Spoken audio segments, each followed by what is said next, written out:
Okay, hi. Hello everyone, thanks for coming in this week of Juneteenth. My name's Adam Arenson. I have taught at the university level for about 15 years. My first 5 years I taught at the University of Texas, El Paso, and for the last 10 years I've taught at Manhattan College, right up this way. Among the courses I've taught has been a course on public history, which those students came here to the Dyckman Farmhouse this year. A course on slavery in New York and slavery in the Bronx, which has also included the Van Cortlandt House Museum and also other U.S. history and African American history, Civil War history, that kind of stuff. My first book is about St. Louis before, during, and after the Civil War, and my second book was about mid-century modern architecture in Los Angeles, very different.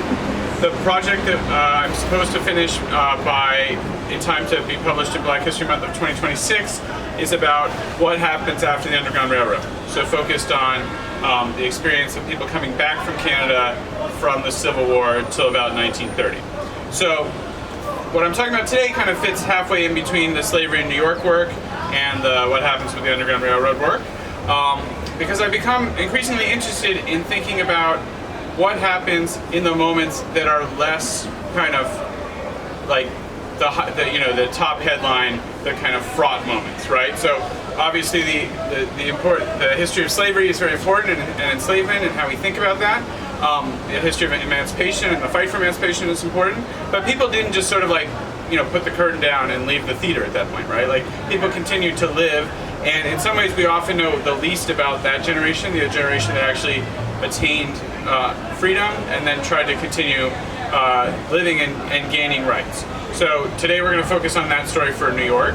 As you can see from my title, that 1827 is the key moment where, because of the gradual emancipation law that had been passed earlier, that's the moment when almost everyone in New York who was enslaved becomes emancipated, though not everyone. We'll come back to that if you want the details. And New York, you had early on, like most places in the United States, the majority of people at the beginning were Native American enslaved, and then there are importations of Africans, and then there's a mix all the way up to 1827 of Native and Black enslaved people. So that's why, and I point out that we have not yet reached 200 years from 1827, right? But we have reached 400 years from the arrival of the Dutch, right? So that means that still there's been in the history of the thing that's become New York, right? The history of New Amsterdam, New Netherlands, and New York, there's been a longer period of enslavement than a period of freedom, still, right? So in 3 years, that will kind of be parity on that front, but not if you obviously include the period before the Europeans arrived. Okay, so we've been doing this work at my time at Manhattan College through community partnerships, community engaged learning, and so I want to kind of highlight the names of all those partners here. Nick Dembowski, who works for the Van Cortlandt House Museum, has been a key partner in this. The first year in 2019 we did it, we went also to, there's a Hunts Point burial ground, so Justin Zarka and Philip Panarides, they're at the top, are also people we work closely with. I have some of the former employees of the Van Cortlandt House here listed. We were able to take this project into schools and to talk to elementary schools, middle schools, high schools about sort of what do they know about slavery in this whole area. Was you the class that went to the capoeira? Yes. Yeah, so at least one class got to go to a capoeira studio, which I thought was awesome. I've not been able to repeat that, but I totally will try going forward also, as well as some colleagues I've had at Manhattan College and elsewhere who've really been focused on this. Okay, so there's Nick, that's Michelle Marsh. So people have been thinking about this long before I got involved. I would say what I'm trying to bring is the skills I am trying to give folks students in a classroom, is to really think about what can we do if our project is a service project almost, is to help the memory of the enslaved people. We can't talk to them, right? We don't necessarily know their names. In the case of both Van Cortlandt Park and Hunts Point and other examples, we have unmarked burial grounds, right? So we have evidence from radar, Seneca Village is also on this list, I would say, in Central Park. So that we have some evidence there are burials. We don't necessarily know who is buried. And so there's a question of how do we get information that might help us connect people who kind of have a stronger stake than, neighbors have stakes, universities have stakes, but their descendants also. And so that's really where I've been focused, is trying to think about the descendants. Again, a quick overview slide. So New York is really the center of slavery in the North. Starting in 1790, there are enough enslaved people in New York State to get an extra seat through the 3/5 compromise, right? So we often think of that as a Southern thing, but that was true in New York too, right? So all the ways in which there are anti-democratic pieces of the Constitution, especially that were helping enslavers, those enslavers existed, as I was saying before I started, I was in Phillipsburg today, right? So up the Hudson Valley, you have a whole set of places, a lot of people who were very rich in New York, which was obviously down below Canal Street. They had properties up in Upper Manhattan, they had properties in what's now the Bronx, Westchester, all the way up towards Albany, all feeding into a global slave trade. And you can kind of see that density here in the map. Lots of names of enslavers that are honored all over New York, right? Both local names like Beekman and Van Cortlandt and Dyckman, but also national names, right? Like Washington and Columbus and Madison, right? We have to remember Jefferson. We have to remember that they are also.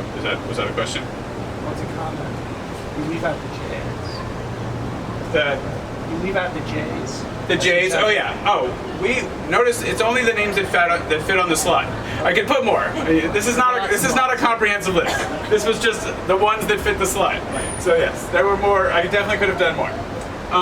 Okay, so the question then becomes how to go about actually finding these histories, right? So, and I, like I said, there are lots of people that have been working on these questions from lots of different angles.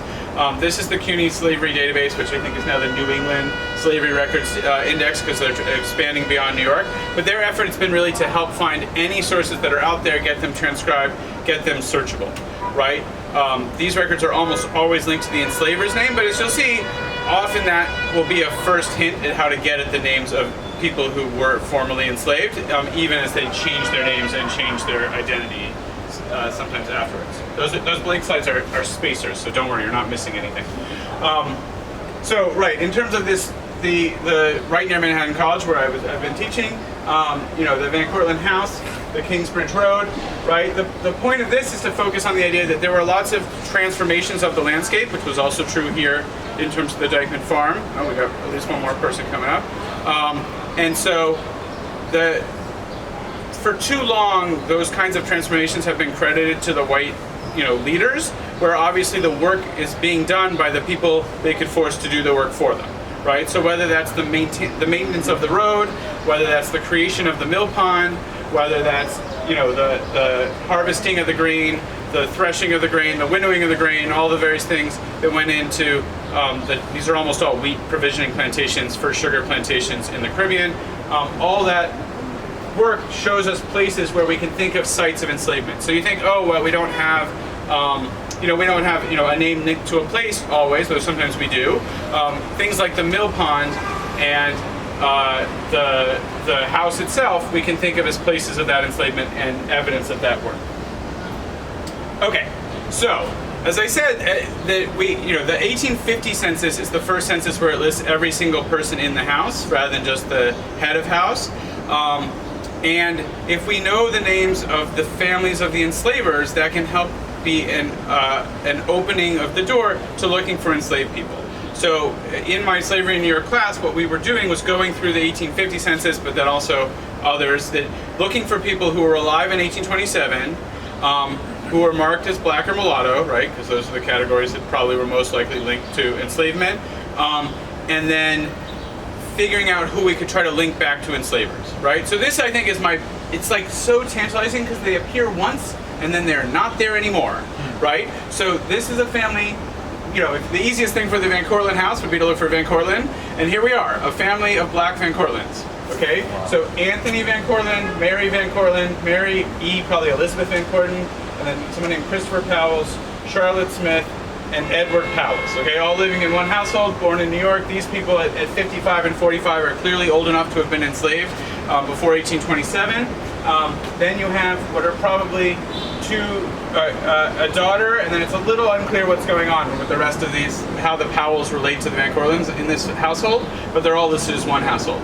So Eastchester, which again is the Bronx, now. By the next census, all of these people cannot be found, right? So could Mary Elizabeth have been married at 21? Very likely, right? Could the parents have changed their last name?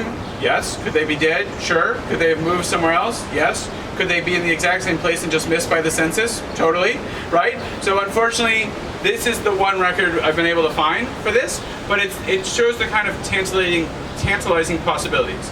The good news for you, if you thought like this is all we're going to get, is we found 2 living descendants. So I'm going to walk you through those next here of families who were enslaved in the Bronx, not necessarily by the Van Cortlandts, but we'll talk about how we got there. So one is from the Clapp family, who we'll talk about who that is in a minute, and then the other will be the Sickles family, and then I'll talk about some more recent ideas about how, if you're interested in this kind of stuff, there's a lot to be done, right? It's definitely not all solved. So these are coming out of that CUNY database, examples of slave owning by the Clapp family in New York County, in Dutchess County, in Columbia County, right? In Rensselaer County, right? So again, showing that network all up the Hudson River of linked properties owned by the Clapp family. And so using that name, we started to look around for people with the Clapp last name who were marked as black or enslaved, and we found them in St. Peter's Episcopal Church records, which again I think is Eastchester, if I'm remembering correctly, or maybe Westchester, which again also means the Bronx, not current Westchester, right? So interestingly here, depending on whose child of Sylvester is being marked, they are marked different racially, right? So that may reflect the status of the mothers, it may reflect something else, but you can see here Sylvester Clapp colored with Sarah, but this is probably the same Sylvester Clapp with Mary Bowers. It doesn't mention that designation, right? So those could be different people with the same name in the same family, but it may actually represent, again, a difference being made because of the mother Sarah rather than the Mary Bowers as the mother. So we were able to trace this Clapp family marked as black in 1850 to this woman,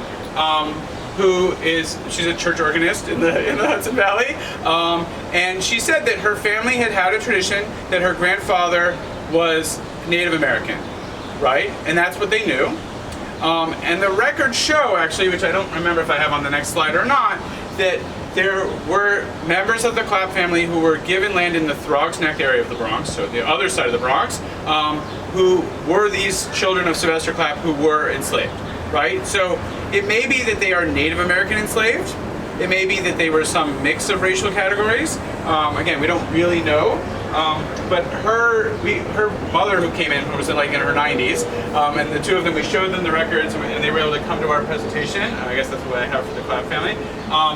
And we could make that link, that these were living people who they had kind of done their genealogy back, let's say, to the 1870s, and we were able to bring the knowledge forward from the 1820s and link up those two lineages in that way.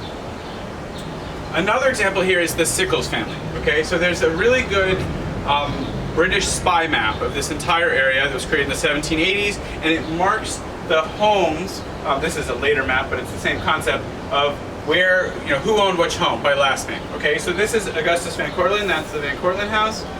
This is Van Tassel, who's a key name he's the person who the newspaper quotes as remembering that there was an enslaved burial ground later. And here's Mrs. Sickles, okay, living right in the same neighborhood. You have Valentine, Tibbet, right? So if you know this area, those are all names up along here, okay? And so here, where is it? So Augustus Van Cortlandt, and somewhere in this list, Harry Sickles, okay? So again, these are slave owners. This is 1830. And here in that, again, the John Jay records, we show New York County, 3 enslaved records for this Sickles family. Again, that's way down at the lower end of Manhattan, but the same family in each case. Here, again, looking for the Sickles name, we find in Cortland Town, which again is upstate, but again linked to the same set of people. People last name Sickles, marked as black, again 59, 38 in 1900, 64 again in 1905, linking them back before 1827 again. This one, we're following people forward, right? Here they are in 1925, 30, 40. We found some examples of people who died with no children in 1969, right? So that gets us close, but not all the way to the present. But then in a different branch, we're able to follow forward from 1870 to 1900. I know I'm going fast, but you get the basic idea, into an ancestry tree, right, where you have Sickles family members, right, with living relatives who we contacted, and they didn't write back. So, but at least according to the to the ancestry chart, they are probably still living, and they reflect these same charts of people, born in the late 19th century and then dying in the late 20th century, and then on to people who are alive today. So,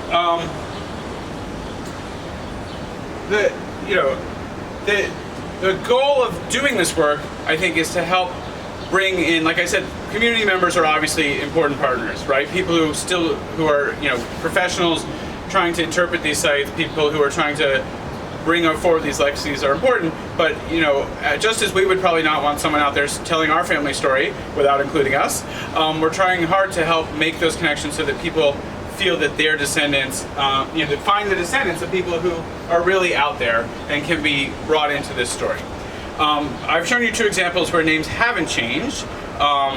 This, I don't know if this is a story you know or not, this is a Van Cortlandt story. There's a very similar story in some ways at Phillipsburg about Caesar the Miller, which they've done a really nice set of videos on, and I was just up there today. So in the will of Frederick Van Cortlandt, we have this clear reference to Piero the Miller, Hester his wife, and little Peter the son of Piero, right? So with Nick Dembowski had found this material and had this illustration created to help envision the idea of these are skilled men, right? That the whole these are grain plantations, the provisioning, all the work of evaluating the grain, grinding the grain, preparing it for shipment into the Caribbean is all being done by these highly skilled black men, and that basically even to have the land without these skilled workers would mean that you don't really have the value of the land, right? So in the land, their value in some ways holds the value of all of the land for these enslavers. And as I said before, all the work in all these spaces are being linked to these enslaved workers. So Piero's son, Peter, right? We have this reference to a Peter Pearson, right? Which might be Piero's son, right? Again, this is Nick's finding, which I believe, but we have to say maybe because we're not sure. So this is 1850. You have a Peter Pearson, who again sort of fits the age, and then we have a Piero Peterson, right? So if you know your Scandinavian naming patterns, that this kind of matches that, right? You go from a Piero to a son named Peter to a son named Piero. Again, and the last name, if you want to think of it that way, reflects that change from Peter Pearson to Piero Peterson. Again, we can't prove it. We again lose the track here with this next generation. But it's again female children who probably change their names as they marry and are hard to find. But again, it's suggestive that these people did not go somewhere else, right? That they were still in this area, and that they were still findable. So in my public history class that I just taught this spring, there was a student who was very interested in the history of a desegregation case that involved Thurgood Marshall in Suffern, I want to say. So it's in New York. I don't have a slide on this, so I don't have all the notes in front of me. But I worked with him not only to trace him back to this grandfather who had gone to the segregated school, but I could trace that grandfather back before 1850 also, right? So they were a family identified as African American living in New York, at least as far as 1850, so probably into the era of slavery too, right? So we definitely have people who move, like as I said in my current project, looking at people coming out of Canada. Some of them go, there's someone I'm researching right now that goes from Nova Scotia into the Navy, into the Army, into the cavalry out west, lives in Texas, lives in Kansas City, lives in Milwaukee, lives in Kansas City again, right? So a lot of movement. On the other hand, there are also people who escape to Windsor and stay. And then there are people who escape to Windsor and decide they need to come back to the United States, and they move to Detroit. And then they stay in Detroit and can still be found, their descendants in Detroit, right? So I don't think there's an easy way to predict whether people moved around a ton or did not. And again, the records also only often show us what happened every 5 or 10 years, right? So if they're in New York in 1860 and they're in New York in 1870, that doesn't tell us anything about what happened in between, really, right? So there's a mix of things there. So if this is the kind of work that interests you, and I'm happy to take questions as we go forward, it's one of these things where you imagine we don't have things, but if you have enough names to look up, you will soon find things, right? So I'll have an example, hopefully on the next slide, of a long list of names. And I think if we were able to go through those names, we would be able to find hits on one or two for sure. I have not something that I've gone through all of them, right? So I've talked about the CUNY Slavery Index, which is free online. There are the federal and state censuses, which you've seen some of, which there's access through Family Search as well as Ancestry. Historic newspapers, cemetery records, church records. Pension files can be really fascinating. You know, so if someone in the family were to serve, and there are obviously white and black people from New York and New Jersey and all over who serve in the Civil War, the opportunity there is that people had to explain as much as they could about their entire family, right? So this Nova Scotian is filing all these documents in the 19-teens from Kansas City, and he's telling his entire life story of his family back to the 1820s in Nova Scotia, right? They're probably black loyalists. That's probably how they got there, though it's a little unclear. He claims actually one member of his family is Hawaiian, a Hawaiian sailor, which is possible, but again, maybe not. But you know, there are 300 pages of records that were created in the late 19th century that are telling a story for people who had not, who had been illiterate, right, who had written records a century before. So pension files, even though they might seem very late for a story about New York slavery, they really do reach back, right, because the time is not that far back. Freedom on the Move is this amazing collection of runaway ads. So you know, you can search there also and help contribute to work there. But you know, there are examples. We know of at least 2 examples of the Van Cortlands trying to find people who had escaped enslavement from the Van Cortlands, and there are other examples there. There are manumission records. Eric Foner's written about, you know, the records of the New York area, especially in that way. And then Family Search has a great page called African Americans in New York that has links to a lot of the PDFs of you know, manumission records and other places. And I can come back to this slide if you need it. You can always take out your phone and take a picture if you don't want to write it all down. Is that a question before I keep going? Yes. Yes. I'm interested in looking into the history of enslavement in like orchards, like here, how we have cherry and apple orchards. Yes. Are there any recommendations? Well, so you know, I'd say generally what we have to do is work backwards, right? So you have to try to get to 1850, right? So if you can, and the question becomes, is someone who works in an orchard going to have a specific job title, right? So like, you know, if you were a tanner, if you were a blacksmith, if you were a barber, if you were a cartman, right? Like those are all things that end up in the census, though sometimes it just says laborer, right? So in this period, I don't think you see people talking about like, you know, horticulturist or, you know, arborist or whatever. Like it generally probably just says farmer or laborer. So that's gonna be a problem. Do you see?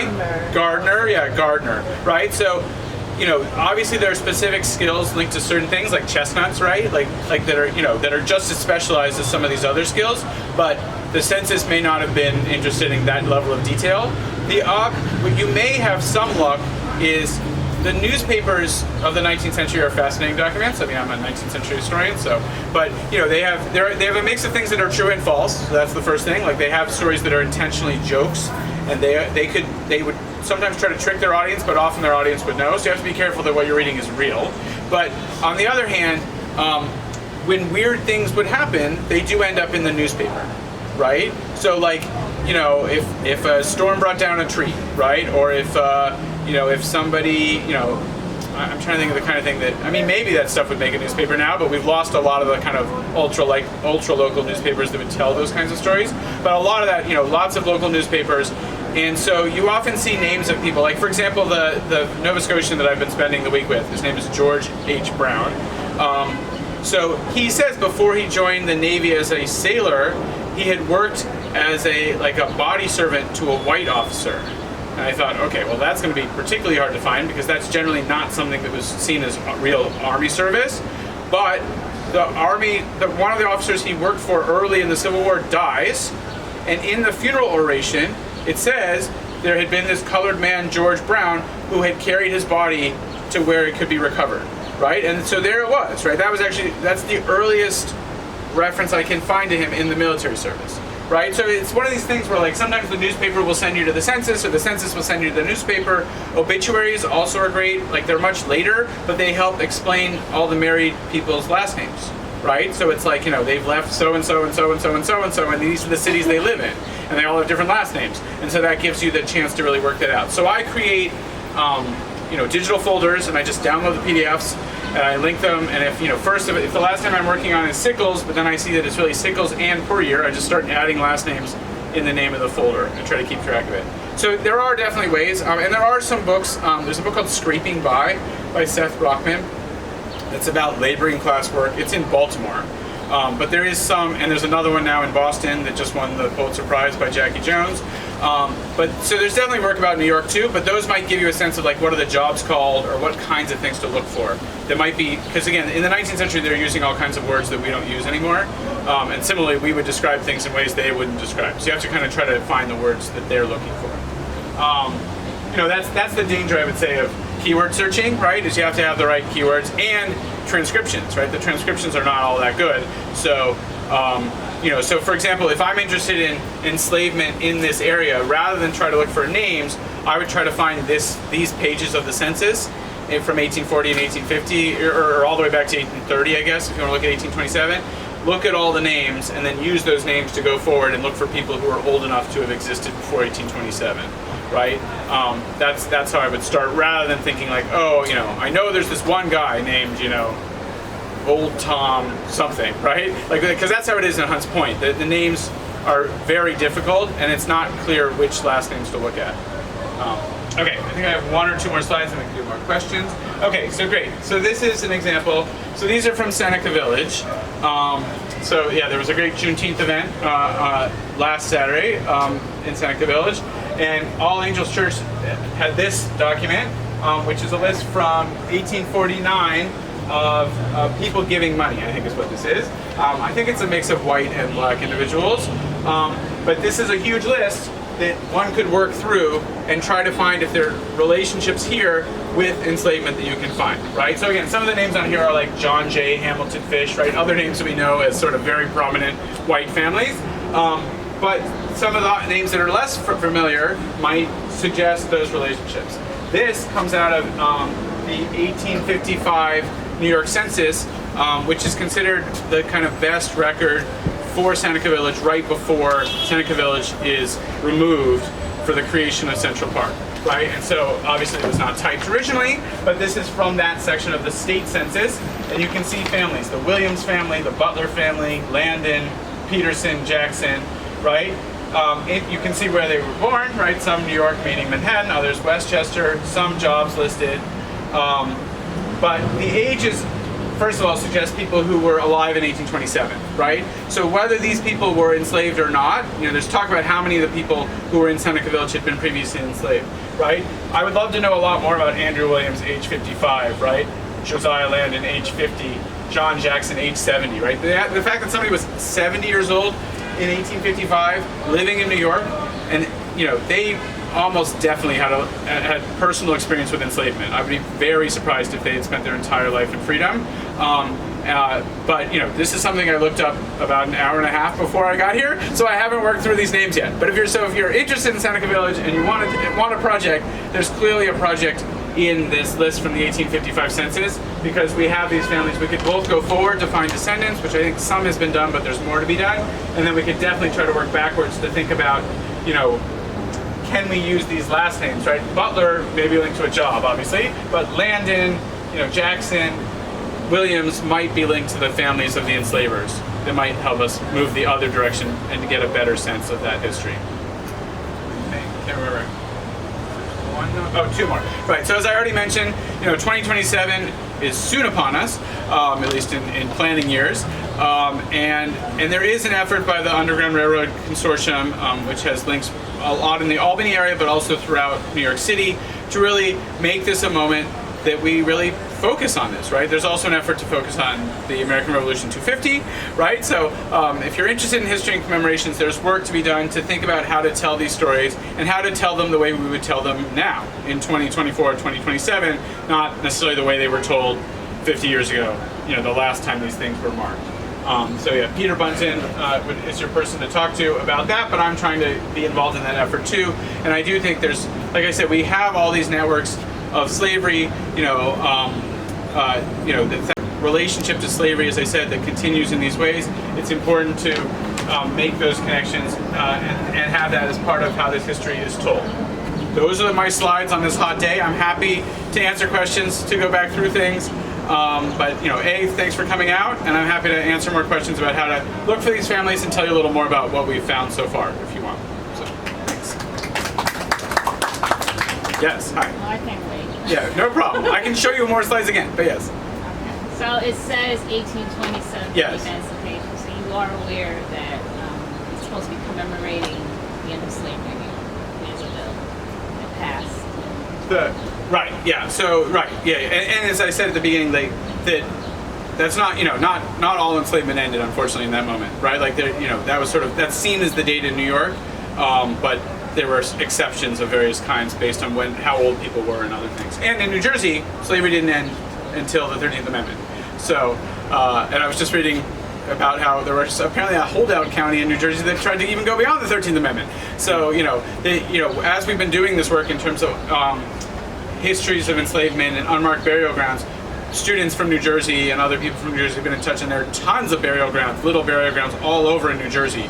So if you're from elsewhere in the tri-state area or know people, this history it totally exists in Bergen County and Hudson County and other places, and needs to be investigated there as well. So, I don't know if I answered your question or not. No, because I said I don't know whether you know that in 2020 the bill passed that we're supposed to be commemorating the end of slavery in New York. So I don't know if that was part of your. Oh, yeah, no. So and there's also been, I guess it's state funding to create a memorial in Hunts Point. So there are all these things in process that haven't, completely gone forward, right? So I don't know if this effort has state money yet, but yeah, I mean, there's definitely an effort to try to get this history out there more, but it's definitely in process. So the bill passed. Yeah, right. It's a bill. Right. It's a law. Yeah, I understand. Okay. But if it doesn't have money behind it to have anyone do anything, it doesn't Well, necessarily. I belong to a group called ASALA. I don't know if you know ASALA. Yeah. Founders Yeah. of Black History Month. I'm also a member. Oh, you are? Yeah. I presented. I've never seen I presented you in Charlotte. I presented at Charleston. Anyway, go ahead. So. Well, I'm poor, so I don't go to Charleston, okay. Florida, and wherever they're going next. But in any event, so do you do things here locally? It's happening a couple of weeks. 3 weeks. Okay. Well, I should know more about that. I talk mostly about things that I've done with my students in terms of college students, but I definitely would be interested in more public opportunities as well. Oh. So, other questions, thoughts, things I can help with for now. The comment, I don't know the name of the young lady there, but I belong to the Bronx branch of Masala. Are you in the Bronx? No. Oh, Manhattan? Manhattan branch? Yes, I'm in Manhattan. Oh, okay, great. But I know that we will on the second, whatever the state is doing, but anyway, but we will on the second Monday in July, we'll be commemorating the abolition of slavery. We will be located at the Lincoln Hospital. And so from 10 to 12, we'll do a first part of discussion and try to figure out what the state has done or going to do, whatever. And then in the afternoon, will be more entertaining from 1 to 4 o'clock in the auditorium at the Lincoln Hospital. Okay, so Lincoln Hospital for the Bronx branch, and we'll have to learn more about the Manhattan branch, what they're doing. So, yeah. Oh, they're. I'm sorry. Oh, Go ahead. I don't know what it is. Okay, so we have well, do you know about ASALA first? Do we have to, okay. the Association for the Study of African American Life and History, organized by Carter G. Woodson in 1950, Chicago, Illinois. And so, of course, it's a national organization and local branches all over that. Right, and it has a really good, unlike most places academics present, it has a really good mix of community chapters and academics who come together at these conferences.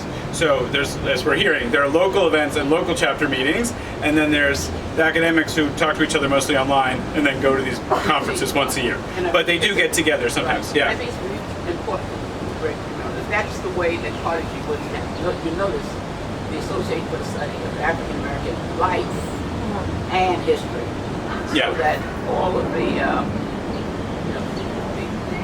presenters don't have to be historians or professors or whatever. So I think Right, yeah. you mustn't lose that life and Right. No, it's definitely important. So yeah. So. And they're the founders of Black history. Oh yeah, right. We should have said that part. Exactly. Right. Exactly. I talked about that in class, right? So originally a week, and then now a month. So. And you know, this is my list again in terms of what I would recommend. And a lot. This page is sort of 5 or 6 pages online. The family search page, it includes all of these ideas, but it also has other examples of places to look for this stuff. So will you concentrate? Because I'm sorry, I No missed problem. your talk. I've seen you online with the library. Oh yeah, with the Bronx History and Activism Project, that one. Yeah. Yeah. So some of the same material, but some of it's been focused on what I've done in the Bronx with public history groups, and then here's trying to think about the bigger options of people helping to make those connections, right? Because we often think about the records before 1850 is so hard to find, but there are ways to kind of use to think about the life course, right? Like the people didn't just magically appear or magically disappear with Emancipation or with the Underground Railroad or whatever. That helps us trace people's whole lives, which hopefully was longer and help us find people before and after. I can talk to you a while. Okay, exactly. Yes, in the back. I just want to say, I know it's rather rural. Many of the churches was involved at that time in the 1800s or the 1900s. Yeah, so there definitely are. And church records are not as likely to be online, though some of them are. So what we see in the church records is, as I can flip back again just to remind folks or show people for the first time, so you can see where we are. Which one is it? It's the clap record, right? So the baptism records, right? In a time when there are no birth certificates, right? The baptism records, the burial records, the marriage records, they really are key. Sometimes they're, later they're held by the state, but in this period they're almost always held by the churches, right? So some of those church records have been collected and organized either by the kind of family source ancestry LDS, genealogy effort, and sometimes by more recent efforts. But sometimes they're not. As I think we said that those records only exist in those photographs, right? They haven't been transcribed, the All Angels ones yet. I don't believe they have. Right. So just I found that experience, like in terms of my current project, there was a really good list of people born in Canada who served in black units in the Civil War. It had been published in a newsletter in the 60s and 70s by a guy named Tom Brooks, who had passed away some point before I started my current research. So it was sitting in the archive, this newsletter, but it was not online anywhere because he had died pre-internet. So I just typed up his list, I credited him, and I put it on my website. And now every once in a while, somebody who's searching for a name that appears on the list finds me, and I try to connect them to everything I can tell them about this black Canadian who served in the U.S. Civil War. So similarly, if there are records that a church has, or whatever group, just putting the list of names online opens the door to find the people who are looking for those things, right? Some people, if they're really sophisticated, they have like Google alerts on the names they're looking for, right? So like I have a Google alert on my name. So if someone mentions me on the web, that way I can see it and know that something I'm writing about got mentioned somewhere. But yeah, if I was really, really interested in a name, my big wish is that people in the past had more distinctive names. Okay, so it's a little late for that, I think, generally. But it's hard to find George H. Brown, right? I was a little nervous that that was not gonna be an easy one, but thankfully he has a 300-page pension file, which makes it a lot easier. But Hezekiah Harper, who's another person I've been researching, he's a lot easier to find, right? There are a lot more people named Hezekiah in the 19th century than there are now, but it was still a relatively unusual name. So Hezekiah Harper would be the kind of thing, if I was really interested in Hezekiah Harper, I might have a Google alert on his name, and if a church were to put up their records, it would suddenly ping that there's a new record about Hezekiah Harper, because Google, that's how Google works. It'll send you new results if you pick something like that, a name. So church records are definitely super important, and in places like New York, you often did not get sort of like like separate segregated churches until later, right? So early records will often be a mix of people, right? We talk about like, galleries and other spaces where people were separated from maybe the main body of worship. But like I said, even here these are all records about someone named Sylvester Clapp, who I'm pretty sure is the same person, but only this one is marked colored and those are not, right? So again, is it about the mother here, even though it's being marked next to the father, right? It's unclear, and we know that happens. There's a good book called Passing Strange about this in terms of late 19th century, early 20th century, that the census taker only spoke to one person in the household. And they didn't necessarily know that much about everybody else, right? So by the end of the 19th century, they're asking like, okay, so where is that person from? Where were they born? When did they come to the United States? Where were their parents born, right? So like, especially for people who moved around a lot, the answers that are being given maybe by their spouse are not super accurate, right? So like early on, we see that, so-and-so is from Canada and one parent's from Virginia and the other parent's from Mississippi. In a later record, suddenly they're all from Canada, right? Or they're all from Virginia, right? Or they're all from Michigan if they've been living in Michigan for 50 years, right? So it's only by comparing these records, you can't pull up the record and be like, oh, it's wrong, right? It's all kinds of things that go weird, right? Like, somebody's 35 in 1860, and then in 1870, they're 40. Or they're 42, right? Like they're supposed to be 10 years older, but people didn't necessarily have a good memory of how old they were. So we see all kinds of strange things happen in these records. I've actually been working with a group at Columbia trying to sort of help train computers to match records, right? And it's one of these things where, right, if they have the exact same birth year and exact same birthplace and names are all spelled the same, it would be easy. But as people change their spelling of their names or can't remember how old they are or where they are from, it's a little harder to check. But again, if your name is Hezekiah Harper, right, and the age is within a year or two, and all the family members are still the same names, then I think that's a confident match. So that's the kind of stuff I've been working on too. Because I think there's so much, obviously people do this for their own families and they care a lot about their own family history, but I'm trying to do it for 50,000 families that cross the US-Canada border, right? Or in the terms of the history of enslavement here, right? Hundreds, maybe thousands of families of enslaved New Yorkers where we can find records, first name and last name, old enough to have been enslaved before 1827. And as we do that, we can pull up a bigger group. I don't know if people have seen online, Kendra Field and others. They're like 10 people involved, but she's one of the people. It's called the 10 Million Names Project. They've been featured on TV recently too, and that's what they're trying to do. They're trying to help us get the names of the people who were enslaved. They're trying to bring that history forward. So Kendra's someone I've known since grad school. So her work started in Oklahoma, and now her work's in Massachusetts. But as we got to all work on all the places, right? This is a big project, and people have to kind of bring this stuff together from lots of places. Was there another hand? No, I couldn't remember. No? Okay. Oh, go ahead. Yes. Thank you for your presentation. Thanks. For the other questions. I guess I just have a question about the 1827 as brought up earlier. Yeah.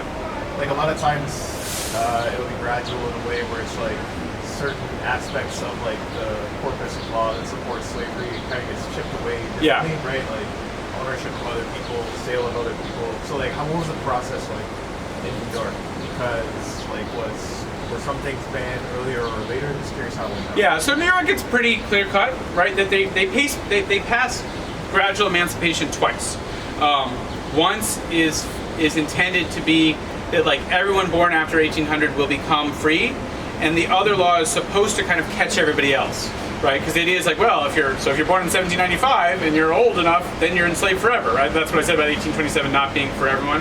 So the other law is intended to catch everyone, but like Juneteenth, there were people who weren't in a big hurry to tell everybody about those laws, right? So especially up in the Hudson Valley, places where it may not be easy to run into other people who might tell you things, some of those things were not, it wasn't clear that 1827 was the end of slavery.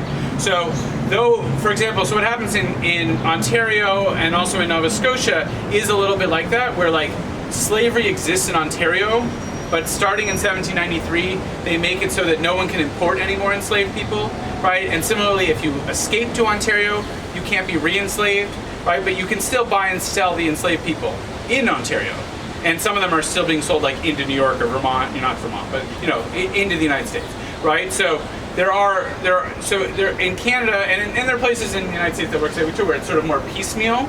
But New York kind of has this law, and it's relatively late, right? So Vermont is the first to completely end slavery. Massachusetts, it's done by court case in 1783, and it's like sort of instantaneous. They sort of say like it says all men are created equal, so we can't possibly believe that holding certain people in bondage could be allowed, right? So that's like a court decision. But yeah, New York, Pennsylvania, like we already talked about how New Jersey basically never passed this. They passed one, but it would have emancipated people in 1880. Okay, so that gives you a sense. And similarly, Illinois is supposed to have no enslaved people because of the old Northwest Territory. But my first book, like I said, is about St. Louis, which is there. And people are bringing people across the river from St. Louis, the Chateau family and other big families, to work land they own in Illinois, right? And as you can see, that's showing up in the census. You have enslaved people in Illinois who are not supposed to be there, right? So there's what the laws say, and then there's what's happening, right? Like, obviously that still happens, but it would definitely happen a lot more then, where the laws said one thing and people's experience of it was different. Yeah, So, human trafficking is illegal, right? yeah, right, exactly. What were you saying? Oh, no. Oh, yes, I do have. So I'm involved with a church, St. Augustine Church, on Henry Street.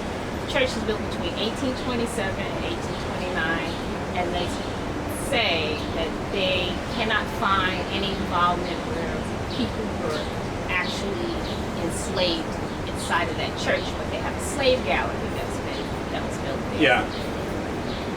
So why, you're saying? So they say they can't find any evidence that slave people were in this church using the slave gallery. So I'm trying to figure out, as you're saying, people are coming to New York, working here, they're bringing their enslaved people. Yeah. Oh, well, so yeah, we haven't even talked about that. So, we focus on New York resident people, but in terms of once we get into the Underground Railroad stories, they're fascinating stories, right? There's Southern families who are vacationing in Saratoga Springs and Niagara Falls and stuff, and they're coming for months, and they're bringing enslaved people with them, right? And so Carolyn Smarts Frost, who's someone I've worked with in Canada, and other people there's great stuff in the Niagara Falls Underground Railroad Museum about how there were networks of black waiters working in these hotels who would identify enslaved people who had been brought up from the South and help them escape, right? They would be like, meet me after dinner and we'll get you across the river before they would know you're gone. So, and New York, because of the ties to the cotton trade and insurance and shipping and all the things that made Wall Street very invested in the South to the point where they didn't even want to join the Union necessarily. Like Fernando Wood, the mayor, wanted New York to be neutral. Talks about tri-insula, Manhattan, Staten Island, and Long Island. They become neutral in the Civil War. That's his idea. We don't go with that idea, but that was his idea. They're deeply invested in the slave trade. So there are tons of enslaved people moving through New York all the time, and as Eric Foner's written about, sometimes that created opportunities to help people escape, but sometimes it just meant you had enslaved people in what was supposed to be a free state, right? And definitely after the Dred Scott decision, that and even after fugitive slave law, right? Like the ability to catch people, and as we know from 12 Years a Slave, to enslave people who aren't supposed to be enslaved, right? All of that is, it's not like 1827 is some ending in that way, right? That part of why I'm interested in kind of breaking through that barrier is because people continue to live, right? And so they have a mix of enslavement and freedom.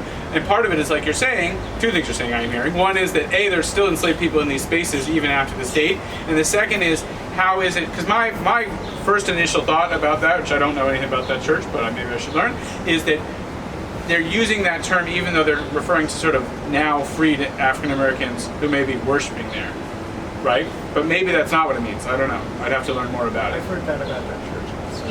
So the church, do you know downtown? I know, like, some, yeah, Well, the water, if you have a high point, you can see the waters. You're not far from the East River. So, they say... I only know what I've seen online, because I know some of this idea.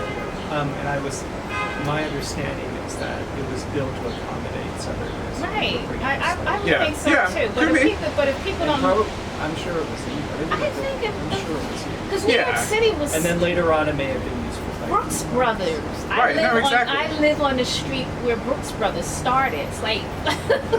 Yeah. And you know, their commerce was Right. was Completely. Yeah. furnishing the sales. Exactly. And you know, unfortunately, like as we know, there are parts of the history that people feel proud about and they want to talk about, or they want to, you know, like when people start looking at any space that's beyond a certain age, like, well, maybe this was a space on the Underground Railroad, right? Like that's the story they want to tell, whether it's true or not, whether it's the whole story or not. And I'd say that, like both in terms of my Canada project and this project, I want us to be able to think about whole lives, right? Like there are definitely people who were able to escape.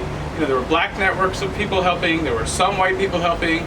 You know, but first of all, again, everyone had to keep living for a long time afterwards, right? And I find that period just as interesting. You know, Harriet Tubman in Auburn as much as Harriet Tubman in Canada and in the South. And, you know, I mean, look, obviously those are the stories that make the movie, right? You know, but she continued to live and have this upstate New York history too, right? So that's just one example. But like, there's all these people who, for whatever reason, some of them were told these stories and were able to really connect to that history, and other people, you look at their obituaries and they say like, you know, so-and-so, a resident of Detroit, has died age 90, right? No mention of them being born enslaved in Kentucky, escaping to Canada and showing up in Detroit, right? So, and I don't know if that's because that history was lost or it's because they just didn't talk about it, but that's what I'm really focused on in the project that's in the Great Lakes. Like I said here, I'm, you know, in terms of we've had the Leslie Harris work and others,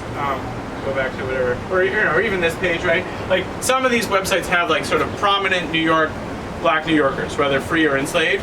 They've done the work of pulling out those biographies. That's not been my focus yet. I've just been trying to help students think about the idea that like, A, there was slavery in New York, and B, we can know a lot about it. We can actually find descendants, we can track people, you know, like, you know, the way my European colleagues who study European and Asian history, right? Like American history is short, right? Like, you know, it's only 250 years, right? So in terms of generations, it's just not that long. And so it really is possible to find people who, you know, like in the project, I've met people as doing this work in Canada in their 90s who knew their grandparents who were the people who had escaped from slavery, right? Like it's just not that far back. And so I really want people to help make those connections and have those connections, whether again it's for their own family or for their neighborhood or, you know, the people who were enslaved in the spaces they interpret or churches they're linked to and all that kind of stuff.